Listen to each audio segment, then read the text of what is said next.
नमस्कार मित्र, मी राज गोखले आपल्यासमोर एक कविता सादर करतो. जीर्ण पिंपळाच्या तळी एक राकट पाषाण, जीर्ण पिंपळाच्या तळी एक राकट पाषाण, त्याच्या उभट कपाळी कुंकू शेंदुराची खूण. त्याचे मस्तक भिजते कधी चंदन तेलाने, काळी कायाही सजते कधी चाफ्याच्या फुलाने. येता जाता वाटसरू त्याला घाली दंडवत, त्याच्या पुढ्यात तेवते कोणी पेटवली ज्योत. अलगद येता येता उमलत जाई उषा, सूर्य किरण दाविती त्याच्या ललाटीच्या रेषा.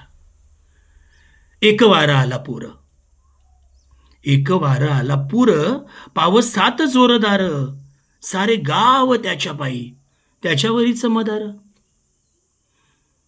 ओसरला नाही पूर, सारे वाहूनच गेले. ओसरला नाही पूर, सारे वाहूनच गेले. ललाटीच्या रेषा आणि कुंकू शेंदुराचे शेले. आता एकटा पाषाण, आता एकटा पाषाण जीर्ण पिंपळाच्या तळी. नाही गावही तो आता, नाही कोणी त्या ओवाळी. जुन्या गावाच्या त्या ठाई नवे नगर वसले, जुन्या गावाच्या त्या ठाई नवे नगर वसले. कुण्या प्रासादाच्या साठी त्याची होतात शकले, कुण्या प्रासादाच्या साठी त्याची होतात शकले. धन्यवाद.